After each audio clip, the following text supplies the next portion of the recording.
Welcome to Choice Classic Radio, where we bring to you the greatest old-time radio shows. Like us on Facebook, subscribe to us on YouTube, and thank you for donating at choiceclassicradio.com. For your listening enjoyment, John Lund as Johnny Dollar. Bradley, Johnny. Read any good books lately? Now, that's a brilliant conversational bit. I'm referring specifically to the books of Martin Venneberg. Venneberg. Is that the novelist who made such a big splash about, 20 years ago? The same. The self-star genius of Chicago's literati, who wrote two smash sellers back in the 30s and hasn't been heard from since. Not until yesterday, that is. And what happened yesterday? Well, at the height of his heyday, he bought a $25,000 paid-up trust policy from us. We had a request from him yesterday asking for some change of beneficiary form. Oh, what's so unusual about that? Nothing except that his wife's the present beneficiary. And the Chicago police have been looking for her ever since Vandenberg was murdered last night.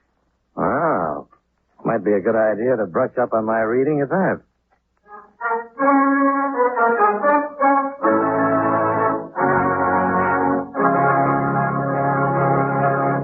Mind if I break in here to ask you a question? Here it is. How much do you know about your United States government? For example, do you know what the work of the Department of Agriculture entails?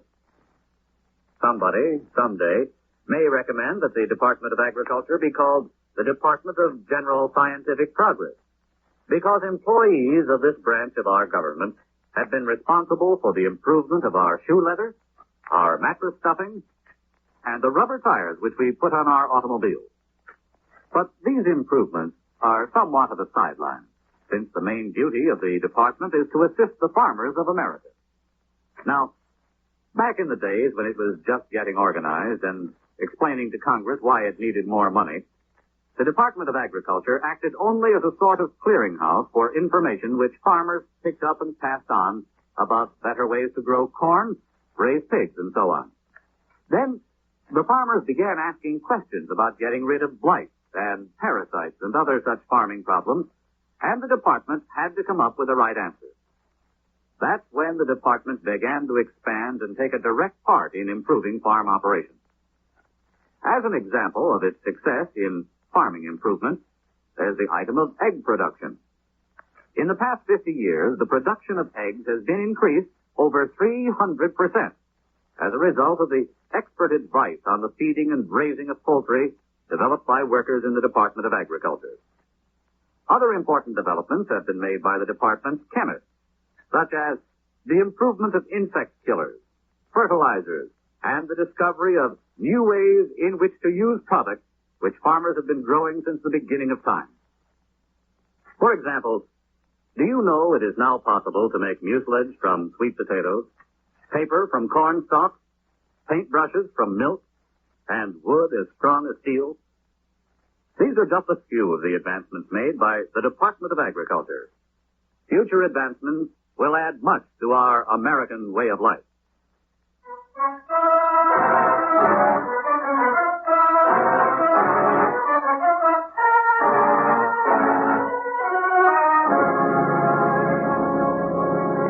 Expense account submitted by Special Investigator Johnny Dollar to Home Office, Washingtonian Life Insurance Company, Hartford, Connecticut. The following is an accounting of expenditures during my investigation of the frustrated Phoenix matter. Expense account item 1, $63.30. Airfare and incidentals between Hartford and Chicago. Expense account item 2, $1.20. Cab fare from the Sherman House to the editorial offices of the Daily Examiner. I figured a quick brush-up on Martin Venneberg's recent history might come in handy. But as it happened, I didn't get past the city editor's desk. Sure, you can use the more dollar. Might have a better idea for you, though. Oh, yeah? What's that? Have a talk with Richard Hanley. Who is Hanley? Freelance literary critic and columnist. We buy a lot of his stuff. He can tell you everything that's in the morgue and then some. Sounds like he knew Venneberg pretty well. Yeah, he was his disciple, friend, father confessor, and psychiatric social worker for 20 years. That sounds like a pretty good recommendation. If you can find Vandenberg's wife, she could give you a better one. Oh, how's that? Hanley was her first husband.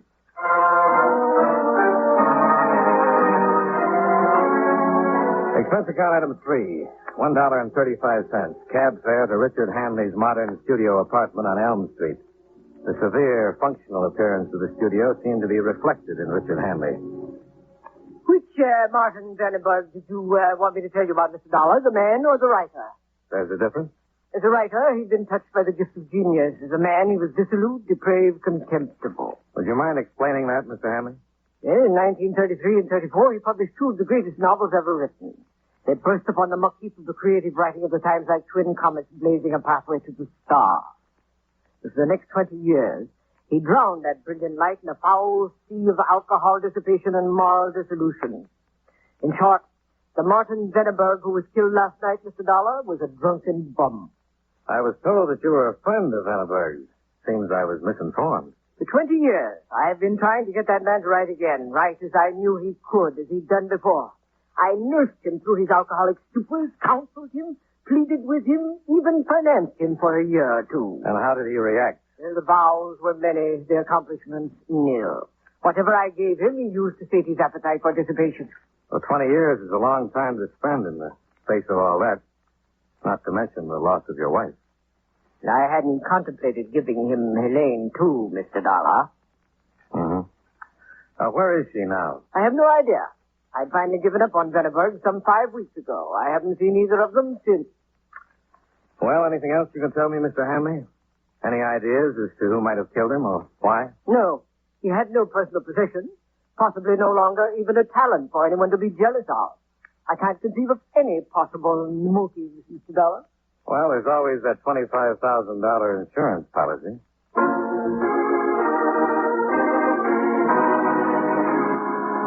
I walked over to the Chicago Avenue police station and introduced myself to Lieutenant Vorschach, who was in charge of the investigation. For what it's worth, here's what we got on it, Dollar. Vandenberg was killed in the one-room rat nest he called home by two .25 caliber bullets fired at close range. Ballistics has classified the gun for red automatic. Time of death was approximately 11 p.m. last night. Nobody heard the shot. Nobody saw anybody come in or out. Nobody knows any reason why Vandenberg should have been killed. Who discovered the body, Lieutenant? A man by the name of Dalton Towler. Seems to be an old friend of Vandenberg, strictly a screwball bohemian type, you know. What time did he come across it? 3 o'clock this morning. Unusual hour for him to come calling, wasn't it? Well, not according to Towler. It seems he was working on some earth-shattering poems at home. He finished them and tore right over to show them to Vandenberg.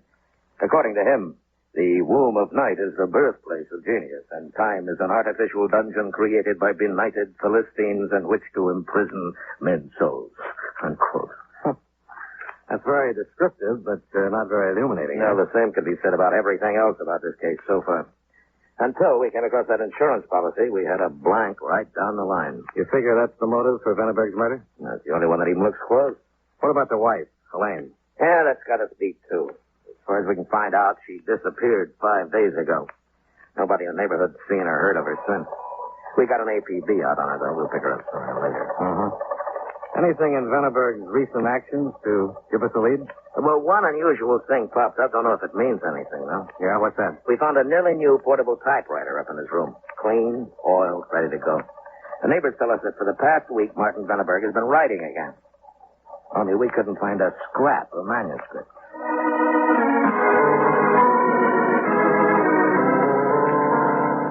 Well, there wasn't much more Vorschach could tell me. Vandenberg's history during the past 10 years was summed up on the police blotter. Arrest for drunkenness, vagrancy, disorderly conduct. And the coroner's jury would write the epitaph. Homicide at the hands of person or persons unknown.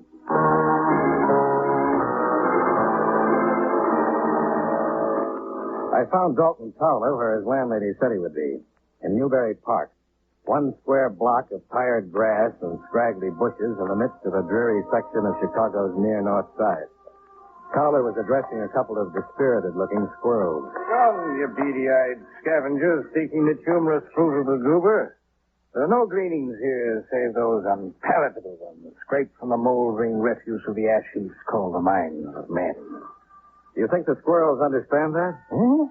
Oh, far better, perhaps, than the two-legged protoplasmic dullards who stalk the earth under the guise of Homo sapiens. Well, I have to take your word for that, Mr. Towler.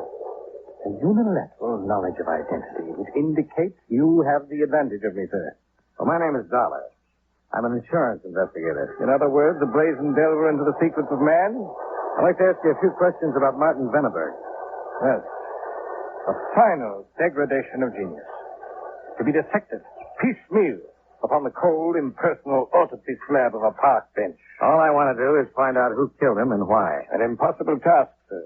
You ignore the simple fact that Martin Veneberg is not dead. That's not what the police records say.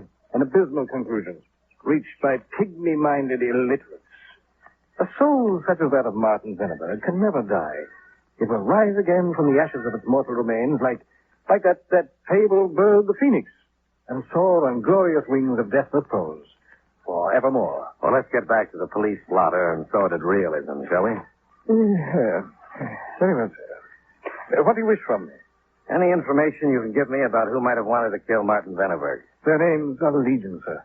How's that, Mr. Tyler? Any of the incompetent, the jealousy-ridden, the hacks who spew out their clumsy, ill-informed words could have killed Veneberg cheerfully out of sheer, frustrated envy. Well, I'm looking for a little more practical motive. Oh, what more practical motive could there be, sir?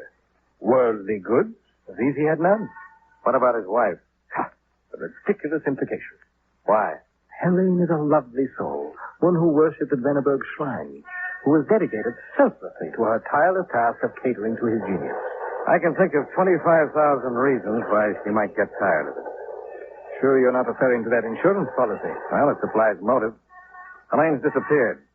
Unless she turns up fast with an airtight alibi, it looks pretty bad for her. Yeah, I'd never considered it in that light before. Well, now that you have, how does it look?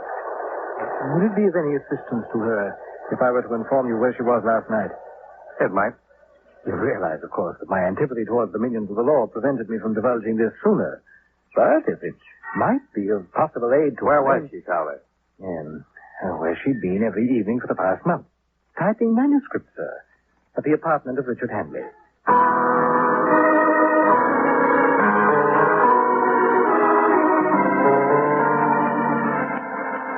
Yes, that's right, Dollar. Helene has been coming here evenings to type my column for me. How did you forget to mention that little fact earlier? My attorney was out of town. I wish to consult with him first. What about Helene or yourself? There have been no official charges made against her, and I've nothing to be concerned about. Mm-hmm. Where is Helene now? I can tell you only what I just finished telling Lieutenant Borzak over the phone. And what was that? I expect Helene here as usual at 8 o'clock tonight. No objections if the lieutenant and I are here. Not at all. My attorney will be here, too. Do you mind telling me what time Helene left here last night? It was a little past midnight. Are you sure about the time? Just as certain as you are that Veneberg was killed at approximately an hour before then. Well, I got an alibi ready, too. You seem to have thought of everything, Mr. Hanley. Under the circumstances, I thought it a reasonable thing to do.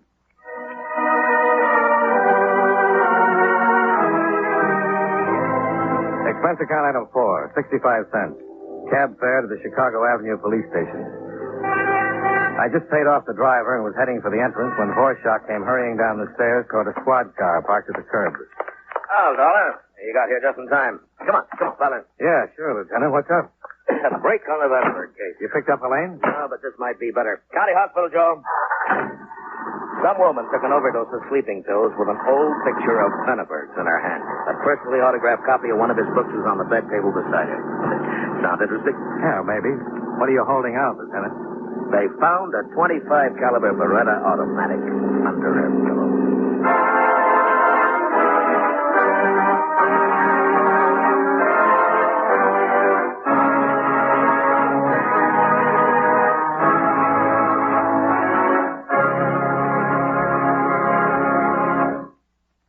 You know, many great men have attained the highest office in our land, the presidency of the United States. Can you guess the name of this man? He rose to the presidency through successful careers as lawyer, army officer, and statesman. Though President Garfield offered him a cabinet position, he turned it down to become a senator from Ohio. Later, as president, he recommended the annexation of Hawaii. But his term expired before the bill could be acted on. He also helped the admission of North and South Dakota, Montana, Washington, Idaho, and Wyoming as states. If you don't have his name by now, here's another clue. In 1890, he signed a bill giving pensions to American war veterans. Who was he? Benjamin Harrison, 23rd President of the United States. His life is part of your American heritage.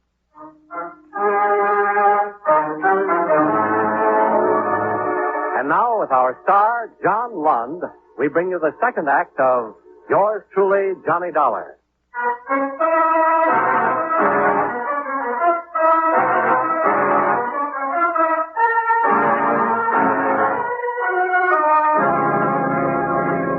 The run out to Wood Street and Cook County Hospital took us approximately 12 minutes. One of the interns on duty at the emergency entrance gave us a briefing in one of the admittance rooms. Here's all we've got on her. It isn't much. She only came in about 20 minutes ago. Yeah, we know. What's the dope on? Yeah, Jane Doe, white, female, American, about 30 years of age. Reported symptoms, overdose of barbiturates. Stomach comatose condition, pulse, respiration, blood pressure normal. Stomach contents removed, stimulants administered hypodermically, patient temporarily in 312. Yeah, there's the highlights, gentlemen. Uh-huh. Seem to be a few discrepancies, Lieutenant. Now, the normal pulse, blood pressure, and respiration. They don't fit in with my ideas about the symptoms of barbiturate poisoning. They very definitely don't. I'd say the odds are about 10 to 1 that the lab report will show stomach contents to be normal. Uh-huh. Well, let's have a look at her, Dollar.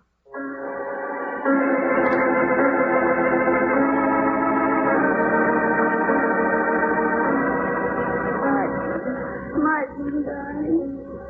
Forgive me, Martin. Please forgive me. I didn't mean to do it, Martin.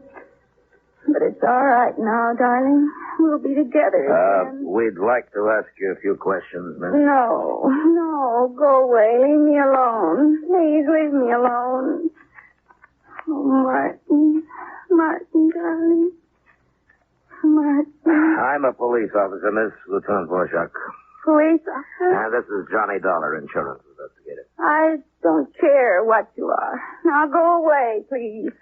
Go away. And leave me here with my memories of Martin. What was Martin Venneberg to you? He was my one and only true love. I worshipped at the shrine of his genius. Life isn't worth living without him. He was the shining beacon that was my one and only guiding light. You're sure that shining beacon isn't the spotlight at that grindhouse on North Clark Street? What are you talking about? You're Dolly Darling, aren't you? The one who's billed as the tempestuous sweetheart of Terpsichorean delights? So what? What's that got to do with my love for Martin Venneberg? You better be able to prove it. What do I got to prove? It's enough for me that him and me were secret lovers. What right have you got to come around prying into a person's secret life? Well, there happen to be a few laws concerning attempted suicide, Miss Darling. Laws? You mean that there's a Not law? to mention a few about filing a false crime report. Now, wait a minute. I didn't do nothing wrong. You better start talking, Miss Darling. That low-down, dirty, stinking Sammy Farwell. Your press agent? Yeah. It was his idea. I told him it was nuts that we couldn't get away with it, but no, he's got himself delusions. The greatest gimmick since Barnum, he says, so look what happens. I get myself in a jam in this lousy pill factory. Got to wrestle with a stomach pump yet, and for what? What am I going to get out of it now? Probably 30 to 90 days, depending on the judge.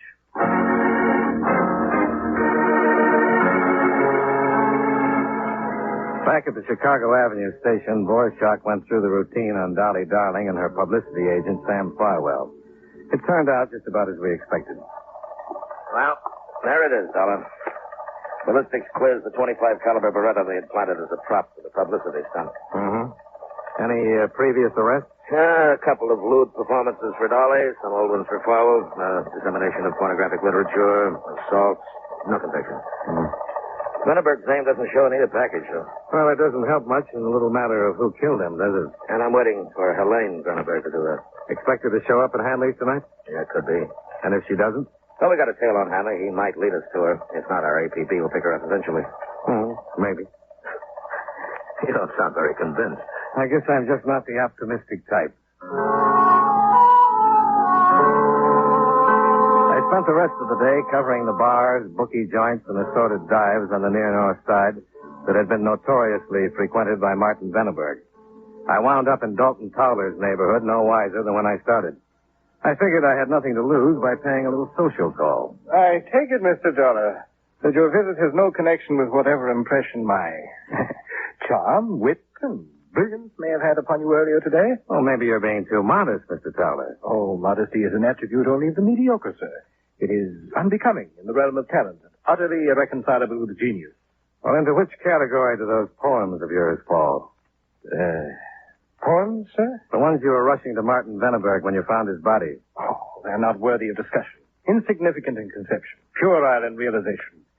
I destroyed them. Is that what you did with Venneberg's work, too? Your meaning escapes me, sir. Venneberg was working on something. The first writing he'd done in 20 years. He'd been at it steadily for a week, but the police didn't find a trace of manuscript. What happened to it, Mr. Towler? I trust my impression that you're accusing me of having pilfered is erroneous, Mr. Dollar. You found his body. True, but I found no such manuscript. Well, have it your way. But the police are bound to dig up that manuscript sometime. One moment, sir.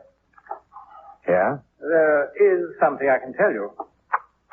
Well, let's have it. Martin Venneberg was writing. It was being done under contract to someone. For money. Who was he writing it for? So far, I've been unable to ascertain. But he showed me some of it. It was incredible, Mr. Dollar. Badly written? Martin Venneberg was utterly incapable of writing even one inferior line, sir. No, it was the contents to which I refer. Indescribable filth. I still find it impossible to believe. So you took the manuscript and destroyed it? It's what I would have wished to do. Unfortunately, there was no trace of the manuscript when I arrived there. Uh-huh. He started writing this stuff just about the time his wife disappeared. Any connection? A definite one, sir. Helene had stood by him all these years because of her faith that someday he would write again. When he began, and she learned what he was doing, it was impossible for her to bear. She left him. I suppose that's why he wanted to take her name off that insurance policy. Such, I believe, was his intention. Why tell me all this now, Towler? It was your reference to the police, possibly finding that manuscript. You're hoping that I'll find it first and destroy it? If the rebirth of the soaring phoenix that was Martin Venneberg should be frustrated because of that writing, it would be the most heinous of all crimes, Mr. Dollar. Worse than murder? In my humble opinion, sir, yes.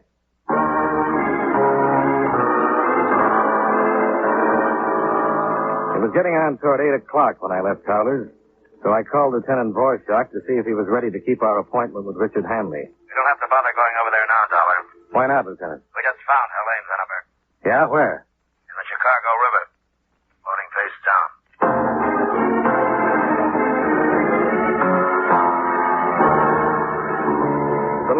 Preliminary examination shows she died about 12 to 24 hours ago.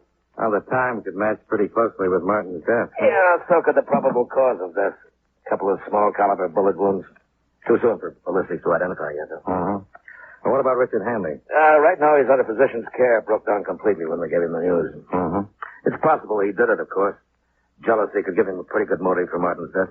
Doesn't tie in with Helene very well, though. No. That'll be our headache from now on. Well, at least your job's over. Yeah, it looks like it, but I'm in no hurry. Oh? You got something on your mind? Two things. A missing manuscript and a .25 caliber Beretta. Yeah. Well, I think maybe I got the gun figured, so let's try the manuscript first, huh? Well, Venneberg was writing again. According to Towler, it was the kind of literature they sell in back rooms and dark alleys. Yeah. Towler thinks somebody who peddles that stuff gave him a commitment. Yeah. Yeah, that starts to tie in with the gun pattern at that, doesn't it? Somebody knew enough to use a Beretta as the plant in that publicity stunt of Dolly Darling's. Even ballistics didn't know the tight gun that had killed Venneberg until maybe an hour before. Not on pornographic literature. The only thing missing seems to be a motive. Why don't we drop over to Dolly Darling's press agent and see if we can find one of them?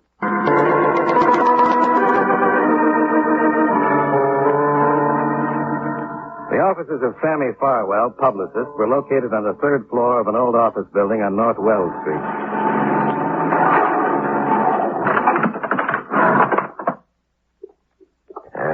311. Down that way. Yeah. Come on, Dollar. Farwell, open up, police officers. Open up! Better break it down. Oh, wait a minute. Good evening, gentlemen. Welcome to the sacrificial ceremony. Dollar. Something's burning in that wastebasket. Pray do not trouble yourselves, gentlemen. It's much too late. The last works of Martin Veneberg have already been reduced to ashes. Where's Farwell? In the inner office, sir. Oh, no need for haste. He's quite incapable of leaving there under his own locomotion.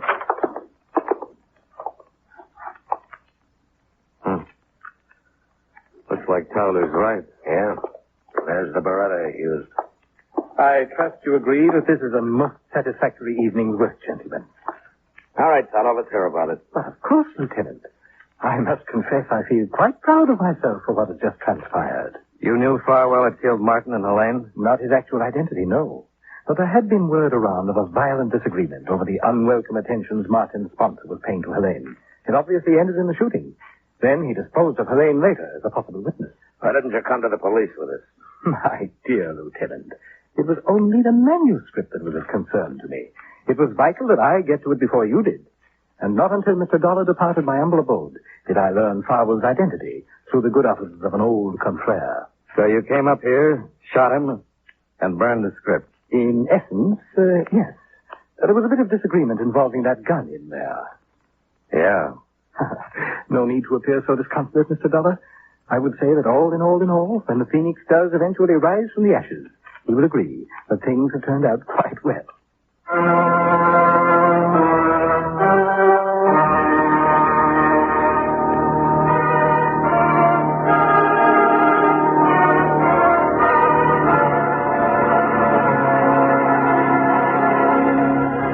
Expense account item 5, $19.40. Hotel bill and miscellaneous.